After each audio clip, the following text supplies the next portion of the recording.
Ассаламу алейкум, қымбатты бауырлар. Бүгін біз ішкілікке қатысты тыйымдар жайында сөз сөйлейтін боламыз. Расулуллах саллаллаху алейхи уассалам бізге 7 нәрсені өсиет етті. Терлерің сылынып, сойылсаңдар да, отқа тірідей тасталып, дарға асылсаңдар да, Аллаға серік қосушы болмаңдар, намаздарыңды әдейі оқымай қоймаңдар, күнә істеуден сақтаныңдар, өйткені күнә Аллахтың қаһарын келтіреді. Арақ ішпеңдер, себебі арақ барлық жаманшылықтың көзі деді. Пайғамбарымыздың саллаллаху алейхи уассалам бұл сөзіне қазіргі күні адамдардың ішкілік себебінен көріп жатқан зардабы дәлел.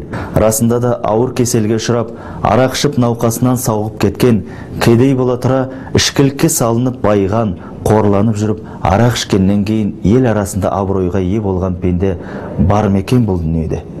Ондай адамды таба алмайсыз. Себебі ішкілік сау адамды ауру, байды кембағал, абыройлы кісіні айналасындағыларға жек сүрінетеді. Имам Тирмизиден жеткен хадисте пайғамбарымыз былай дейді: таңертең ішкілік ішкен адам күн батқанға дейін Алла тағалаға серік қосқан болады. Ал күн батқаннан кейін ішкілік ішкен адам таңертеңге дейін Алла тағалаға серік қосқан болады. Алла тағала ішкілік ішіп мас болған адамның 40 күндік намазын қабыл етпейді. Тағы бір хадисте Алла тағала арақты, оны ішуші мен құйып берушіні, оны сатушы және сатып алушыны, арақты дайындаушы мен дайындатушыны, оны алып келуші мен алдыртушыны және арақтан күн көргенді лағнет деді.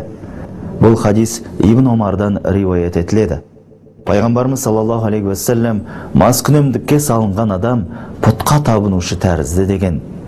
Ішкіліктен сақтанып, Аллаға серік қосудан аулақ жүрек ағайын. Игі тілекпен ардақ пайғабыл бауырларыңыз.